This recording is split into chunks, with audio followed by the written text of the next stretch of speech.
This is the warm side of my palette. I've got a Viridian, cadmium red light, cadmium yellow up here. These are my warm colors. The cool side, I've got a lemon yellow, alizarin crimson, ultramarine blue. These are my cool colors. I also mix some mud. On the warm side, I mix my own earth tones. On this side, I use, it's about 99% yellow with a tiny bit of red, tiny bit of my Viridian in it. I create a mud there. On this side, I use equal parts of my three cool colors to create a mud here. This is, I try to kind of mix sort of an umber looking color, and over here kind of a sienna, so that I have a way of toning my colors with warm, toning them towards warm or cool. The first thing I do, to start a painting, the first thing I do is tone a canvas. Just a tiny bit of mud and a lot of liquid. Liquid is a paint medium. It helps the paint to flow. It just kind of, it helps to glue the painting down to the canvas.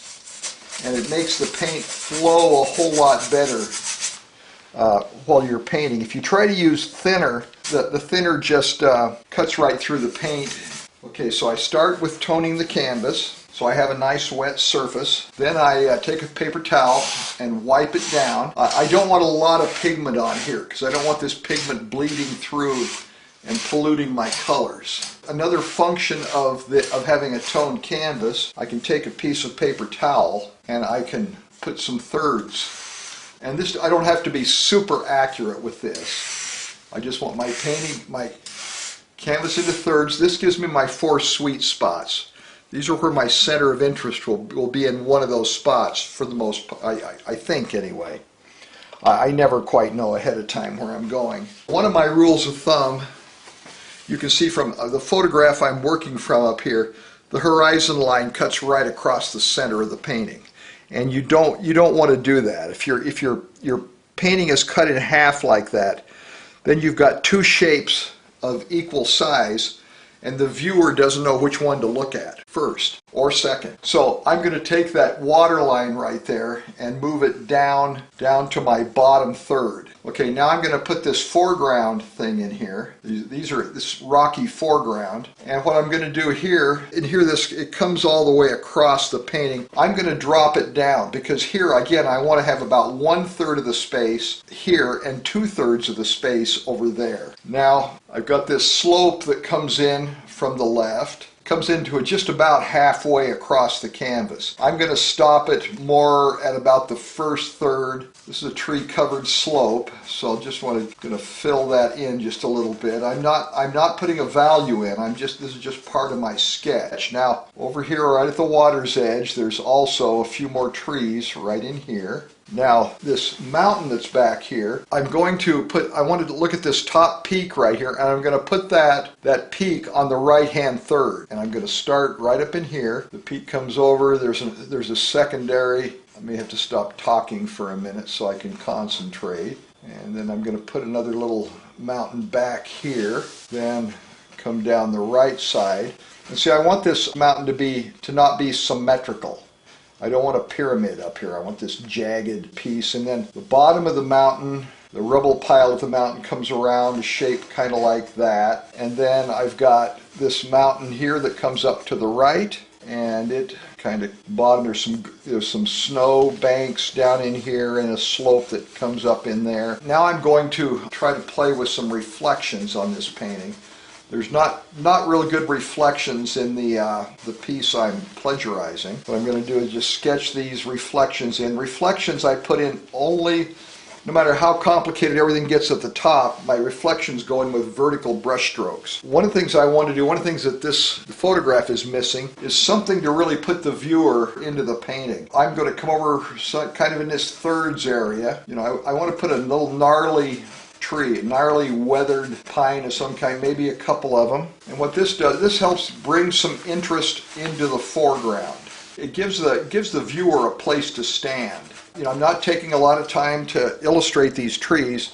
I'm just more just telling myself where these trees are going to be. And one of the things I want to do now, I've got 2 trees. I should probably have a third one. I'm going to move over here into the picture a little further, and I'm going to do a really small tree. I've got a dominant tree here, a subordinate tree over here, and a baby tree down in here with different spaces between the trees. So I've got different spaces, different heights. So there's, let's see, now I can come down here. I want to kind of repeat some of this mirror image stuff down here in the water. So there's my sketch pretty much done. So now I move to the block-in phase. Now I'm going to use a little bigger brush because I want to cover some ground now. So now what I've got to do is break this down into probably somewhere between 5 and 7 values. First thing I'm going to do, I block my painting in from front to back. I do this, one reason I do this is psychological, I've found, just in terms of perception. If I block in my darks first, I'm able to see where I'm going as I move, as I build the atmosphere into the background. If I start with the background and work forward, I'm always guessing where I'm going. So I'm going to start here with I'm taking some green, and you notice I put some of my mud into blue and yellow, a nice real dark, cool green here. What I'm doing here is my things that are standing upright in the foreground tend to be the darkest values. I'll get the mama tree here. Now I can alter these trees back and forth in space by how far I bring them down at the bottom. Because the perspective, the nearest tree, well, the bottom will be below the next nearest tree. Now I'm going to try to do this little bitty guy here. I'm going to let that tree kind of lean towards the lake a little. I didn't decide to do that, I just watched that it was happening, so I decided to go with it. Now this smaller tree, I think I may just actually leave that on the other side of the land that it's standing on here. Okay, so there's my first, this is my first value. Now this is some rocks and things. I'm just going to put some more paint here, just so when I'm painting this surface I have some undertones. There's my darkest value. Now I'm going to take that same color. I'm going to mix more of this green. And now I'm going to put some more blue in it, and I'm going to put a little white in it. And sometimes, when I get a little white in there, sometimes a tiny bit of red will make the greens a little richer. So now what I'm going to do, I'm going to put these trees back. You can see in my photograph, these trees in the background, the problem with painting from photograph, those trees in the background, the darks are just as dark as these trees in the foreground. If I paint them like that, it will look like I copied a photograph. It won't have a sense of atmosphere. So what I'm doing now, I'm starting right next to these trees. I want my value to be a little bit lighter and a little bit warmer than those trees. So I have to start my paint right next to those trees. I need to know this color has to touch this color so that I know exactly what the value is that I'm putting down on the canvas. And now I'm going to come down, leave a little bit of a shoreline here, and then I'm going to leave a little bit of shoreline, and then I'm going to come down here and put the reflections of those trees in. And I'm putting a little, now see, these trees are just as far away as these trees, so I'm just going to put those in, just scumble in. See, I'm just roughing things in. I'm not trying to illustrate anything. I'm just putting those in exactly the same value as these over here on the left. And now I'm putting in the reflections. Okay, so now I've got my foreground verticals, and then I've got these background verticals. Now I'm going to go to my further background. Now I'm going to an area that's not tree covered. I'm starting with some white, and I'm putting some cool blue and some cool red and some mud. I want this to be fairly neutral. And this color, I'm adding white, has to be lighter than these trees. Now, right here, I'm starting over here, the side of this mountain. See, I'm not doing down here where it's more horizontal. I'm cutting in around these trees again. So I want to know exactly what the value relationship is. Now as I'm coming up, this side of the mountain is in shadow. So I'm putting this in with this cool purple. Then I've got this next real knife-shaped rock that's coming up. You know, I've got to leave this rubble at the bottom of the mountain out. Okay, now I'm coming up to the shadow side of the big main mountain. This is the one that is on, you know, I've got this strategically placed right on the thirds line, so this is going to be a real dominant piece of the composition. I want my composition, I want the kind of a center of interest right here in these trees here, and I want a secondary center of interest up here with these mountains. These next mountains, I want to go a little further back, so I'm adding some white and I'm adding a little blue. You always, as things go back, they get lighter and bluer. So now I'm going back to this mountain here on the right, and as much as I can, I try when I'm blocking in to cover up my lines so that I'm not fighting with them later. Now I'm going to take some of that, little bit of that lighter color and just get it salted around in there. Now I've got to come down here and put those, I'm just trying to kind of do the mirror image of the bottom of that. Then I've got the reflections of this mountain starting over here. No matter what I do up here, my reflections go vertical. Now I'm putting another mountain in over here on the left. This is kind of an awkward dip at the edge of the canvas. So what I'm going to do over here is I'm adding quite a bit of blue. I want that mountain to go back quite a ways. So I'm adding some blue and white. Let this one be a lot bluer. That will tell the viewer that it's going back a long ways. I'm still on my verticals.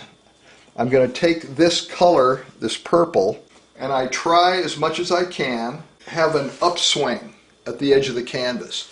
This keeps the viewer's eye from sliding down the hill and going to the next painting in the gallery. There's my vertical darks. Now I'm going to I'm still on my verticals. I'm going to take this color, this purple. Now I'm adding a little bit of cool yellow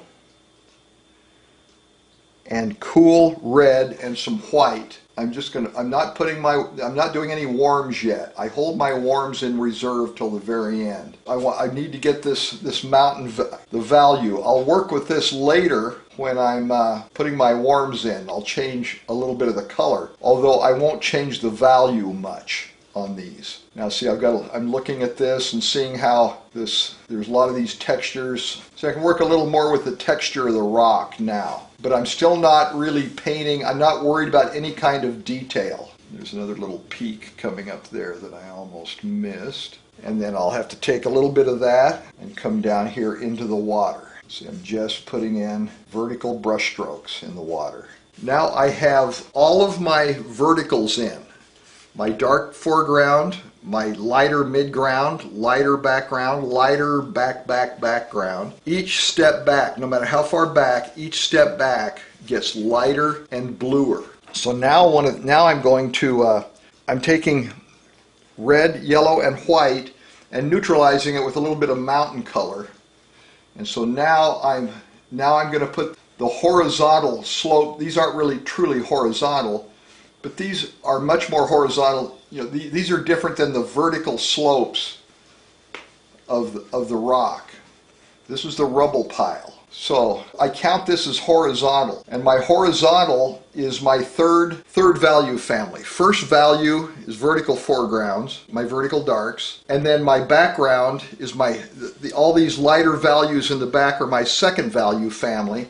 My horizontals are my third value family. And that's what I'm playing with now. And I want to get, you know, so I see a little streak of dark through here. That helps me to gives a little bit of architecture to the mountain. Is when I change these values just slightly. Now I want to take that value and see up here I can stay, you know, I can bounce the color around. I get a lot of different direction brush strokes. When I get to the reflections down here, the reflections are vertical. And it's important to get pretty thick paint in your water, because you want to be able to, when you get to the end and we're putting in the surface tension of the water, you want to be able to smear this water that's underneath. Now see, I'm just barely blocking it in, but you can already start to see what's going on. Now, I'm going to try something here in the foreground. Now I'm taking some of my cool mud, a little blue and red. I think I would like to make some of this rocky area here in the foreground a little darker. I'd like, I want to have a lot of bright stuff in the background. So here in the foreground, I'm going to use a little darker, cooler colors. I have to be careful here because I'm losing my edge there. So I'm going to have to make that edge of the rock a little lighter. And see, I'm just smearing paint into those darks that I had already put in. I think what I'm going to do is make this go, for now, just a little darker. I may end up making it lighter later, but just for the sake of keeping moving, I've got, I want this rocky area here in the foreground. I need to fill this in, this color again, just a little more.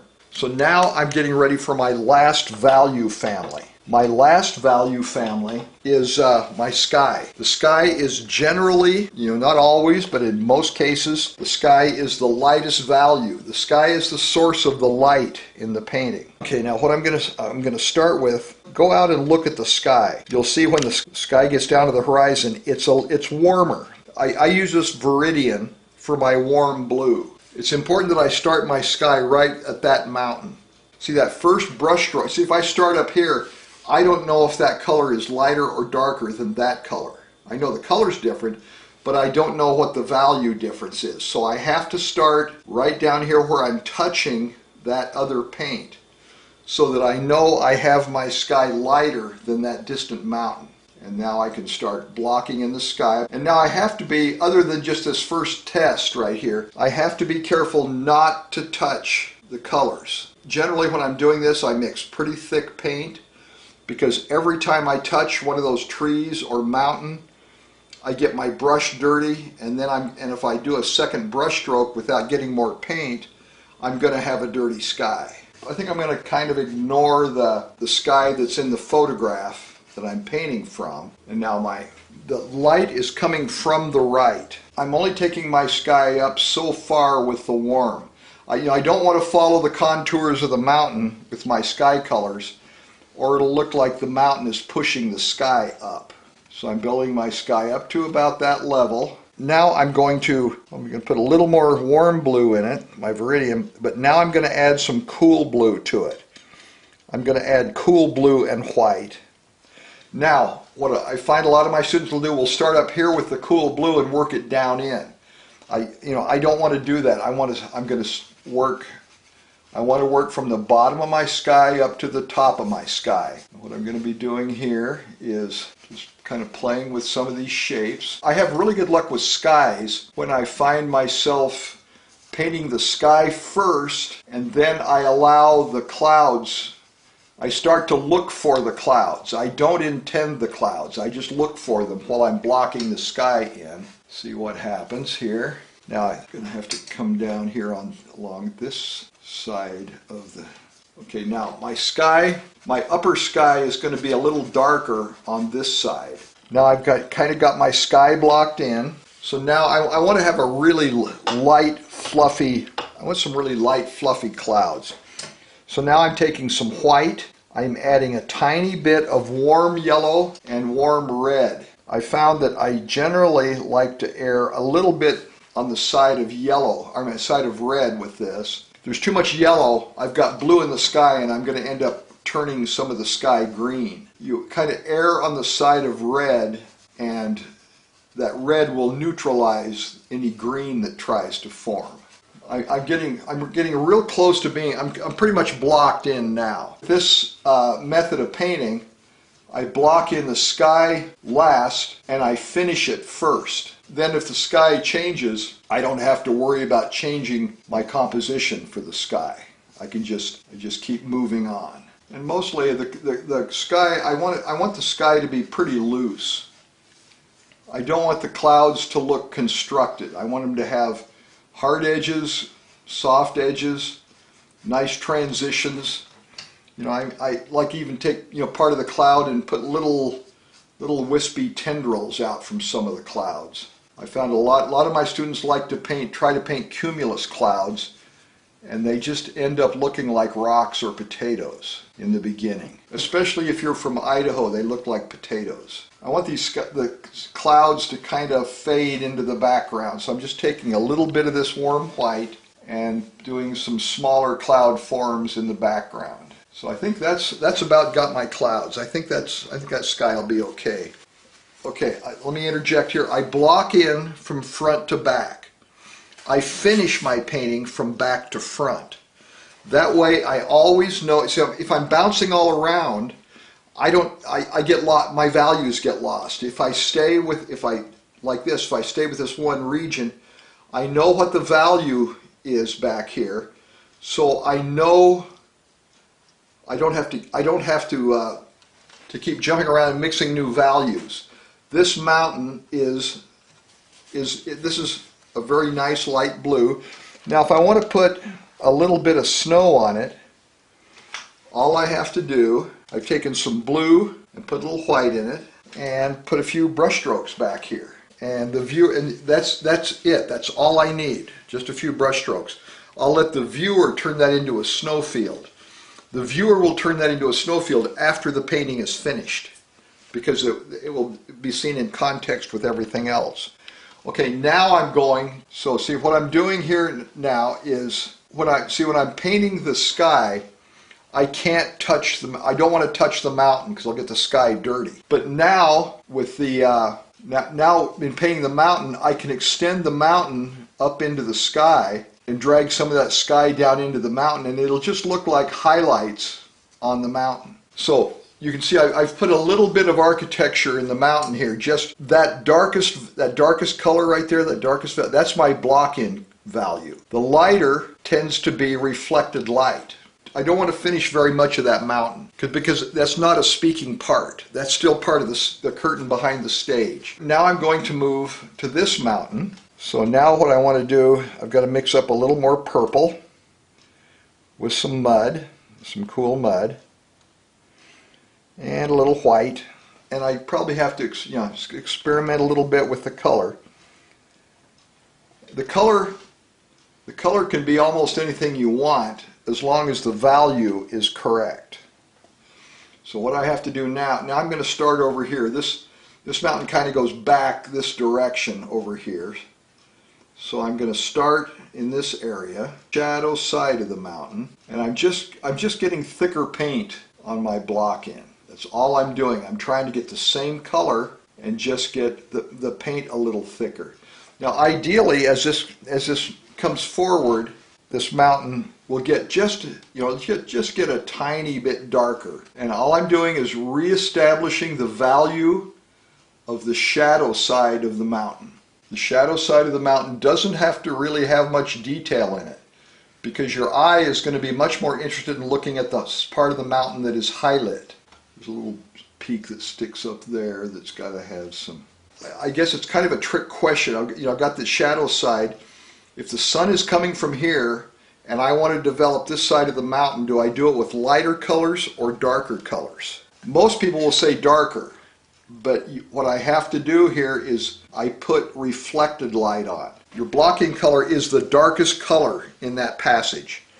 Everything you put over the block-in color has got to be lighter. Now I want to get light on that mountain. I guess I should go through here with my, kind of reestablish. I took my cool yellow and my cool red and some white to try to get a lighter value on here. So I'll do a little more of that.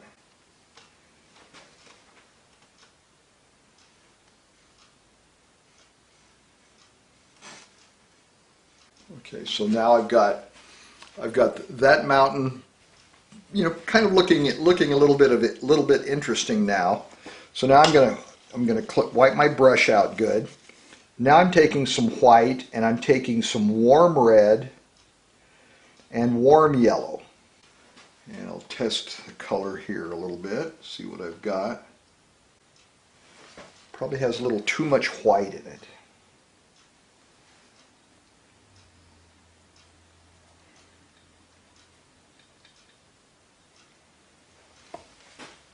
Okay, let's see.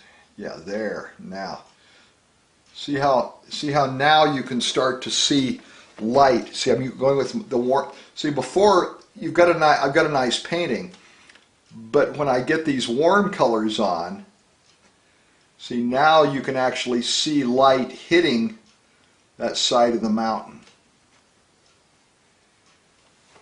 Just the power of warm colors if you hold them in reserve.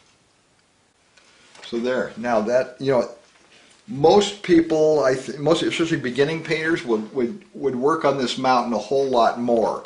I want to leave it alone now, just kind of let it go in the background. And now I'm going to come down and let's see. I'm going to put a little bit of light.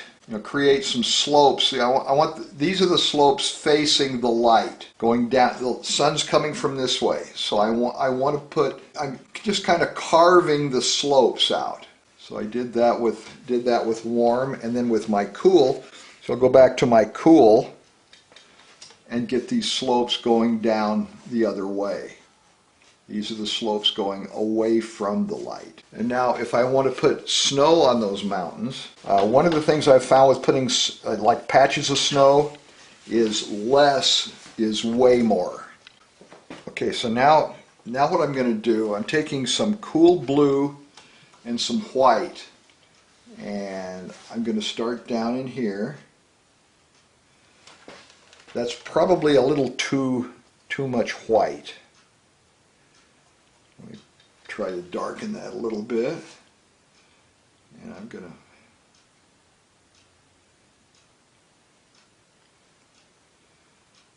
to see. What I'm doing now is I'm putting the snow in the shadow parts of the mountain. This is the purple parts of the mountain. This is the part where the sun is not shining.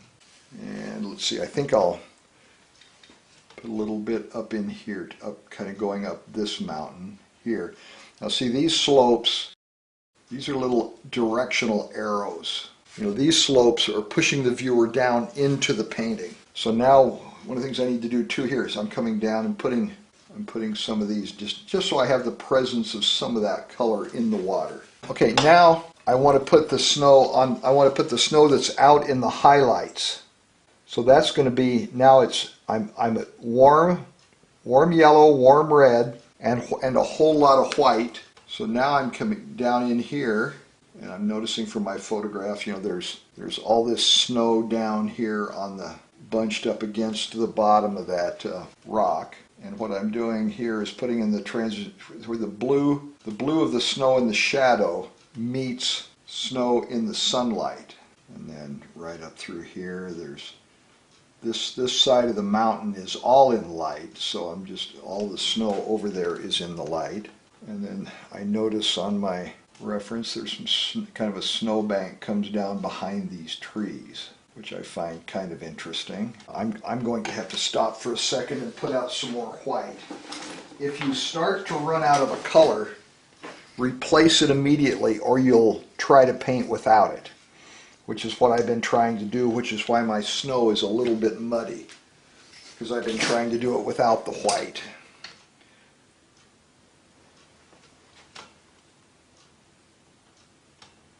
Patches of snow right at the water line. Let's see, this is a little awkward right here. I need to, so just go, a lot of times if something feels awkward, I spend a little more time on it sometimes, even though I don't know why it feels awkward. But when I'm painting, I pretty much go by feel. I've got a few nice snowbanks in there. So what I want to do now is I'm going to take a little bit of this kind of yellowish warm white and a T-square. When you're painting a mountain lake, it's really important that you get the water level flat. Otherwise, the lake will look like it leans.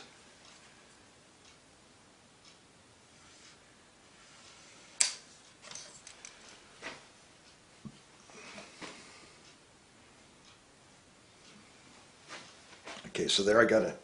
And now, see those trees in the background? They're not finished.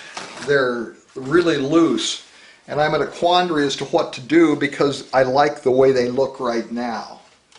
I'm going to touch them up. I'm going to take the chance of kind of ruining them, but I'm just going to put a few more little brush strokes in there and a few down here. Let's see, I may put a few more in there. Okay, now I think, okay, now what I'm going to do here, I've got to take a little more of this this color for my shoreline, and I'm going to, now see, your shoreline is generally a little bit lighter. See, these trees are standing vertical. The shoreline is horizontal. So as this land comes down to meet the water, it gets lighter. So now I'm just going to take a little time here and just put some vertical, I'm not going to paint trees here.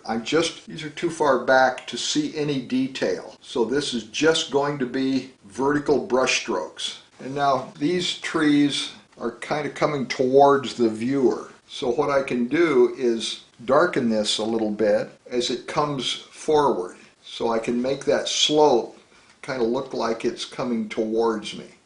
Now I want to make sure I get plenty of paint of that color in the reflection. Okay, so there's my background. You can see just a few brush strokes there makes the viewer believe I painted a forest. Now I'm going to clean my brush out really good. Now I want to get a sense of I need something dramatic on the other side of the lake. So what I'm going to do is I'm taking some warm blue and white. I'm taking warm blue. I want that kind of that color. As the light comes towards me, that's going to reflect in that far end of the lake. So now I've got to play with the T-square again. Now I've got to lay this right there, and I want the top of the lake to be flat. So let's see. So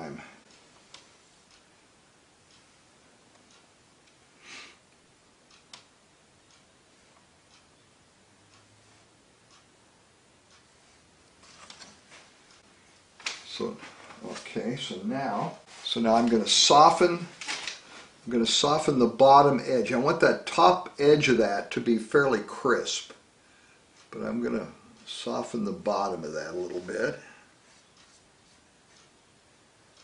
And now as I come forward, now I'm taking, I want a little warm and cool blue in this, and I'm just going to start breaking up these shapes. I've got a little bit of warm blue, a little bit of cool blue in my brush, but not much. And I'm just putting some horizontal brush strokes. I'm getting some surface tension to the water. If I get a little surface tension over the top of my vertical reflections, and pretty soon it really does start to look like water.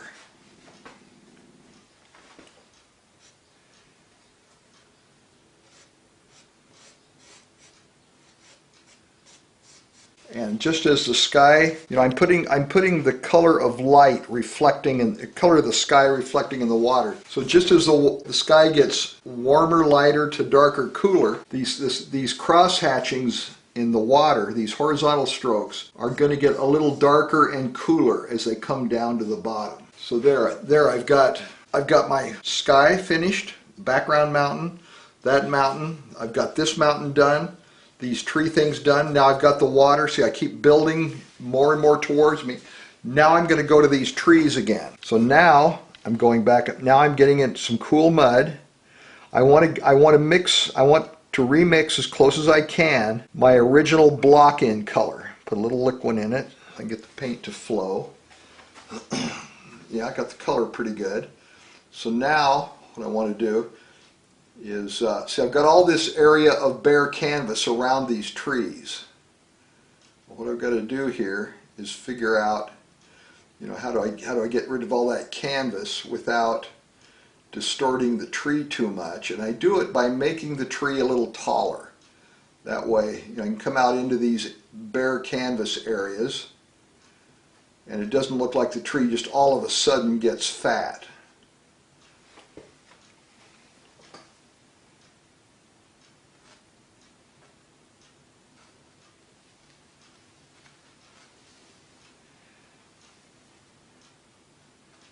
And see, I'm leaving plenty of room for my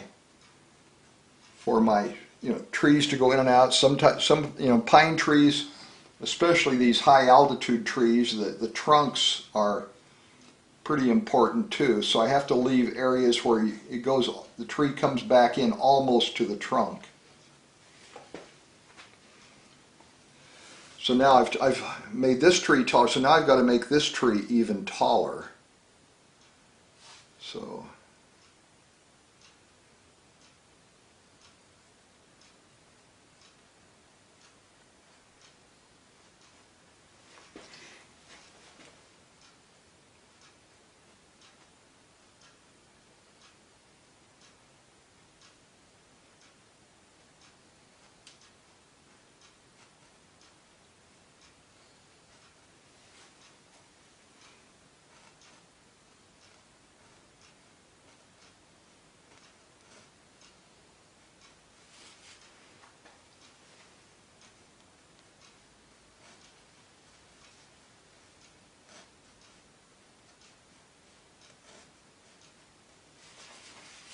I've got to make that a little darker as it comes through here, just so I have a nice crisp line or crisp edge between these foreground trees and the background trees.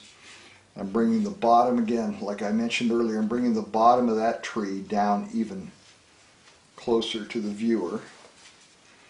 So now I'll get this tree, I'm going to make him a little taller too, and he's leaning to the side.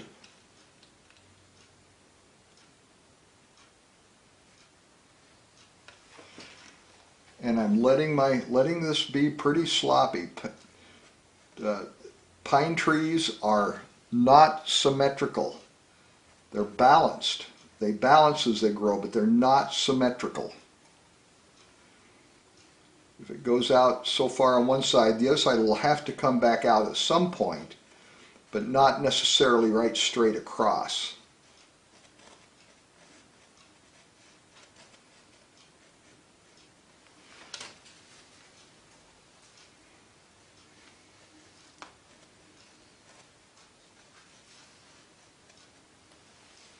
Okay, so there's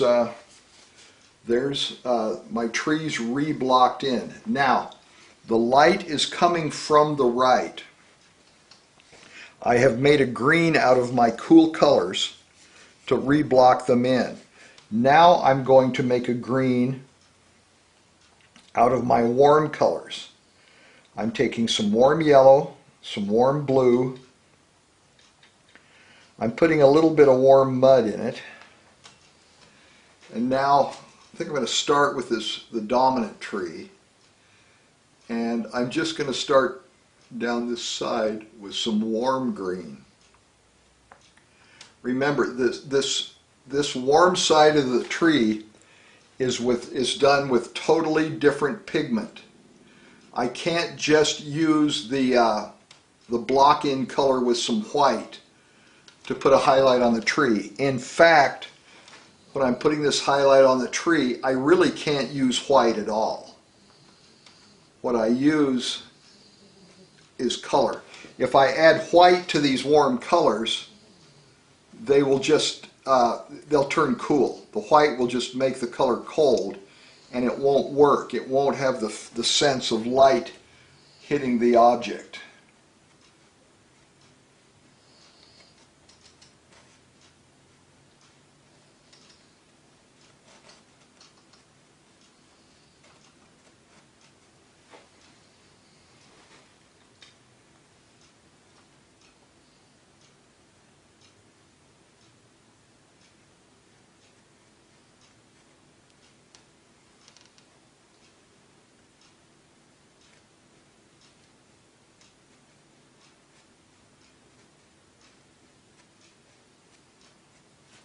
And see, I'm mostly keeping this paint, pretty much to the right-hand side of the trees, because the light is coming from the right. And I have to keep scooping new paint because the dark paint keeps getting into my brush, so I have to keep replenishing.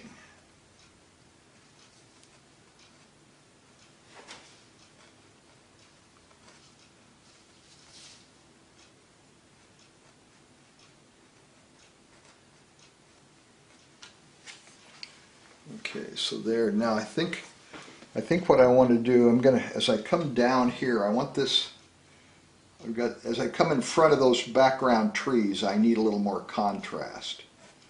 So I'm going to add a little bit down here.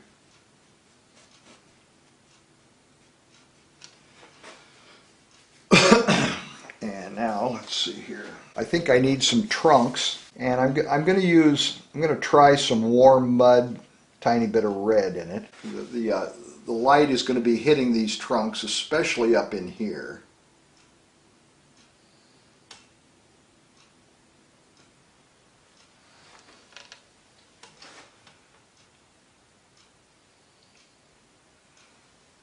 The older I get, the harder it is to do this part because my hand wiggles.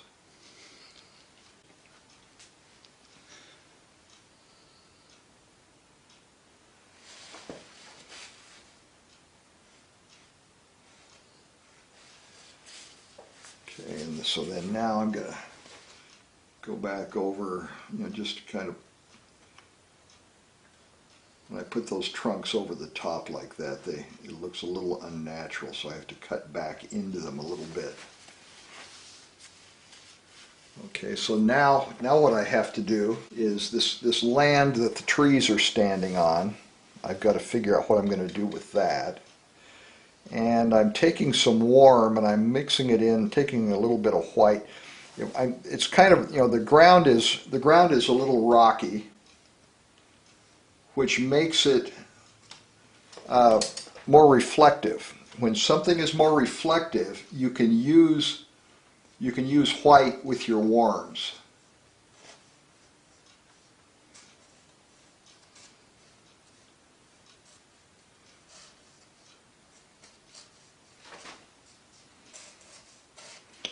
Now also with the light, light's coming from the right, I'm going to take some cool mud, a little blue and red, and I'm going to throw some shadows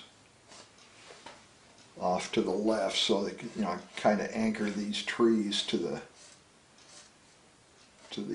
rock with shadow. A little darker than that. Now shadows, when you're putting shadows on something, they're darkest. The shadow is darkest when it's close to the tree. The more the shadow gets away from the tree, the more reflected light is in it, and the lighter it gets. Let's see here. Now I'm just going to throw some highlights on the rock. I didn't like that color, so I'm putting a little more red. I have found with painting that generally I communicate light with yellow, I communicate air with blue, and I communicate earth with red. See, like this rocky area. I don't want this rocky area to look like plant form, so I err on the side of red.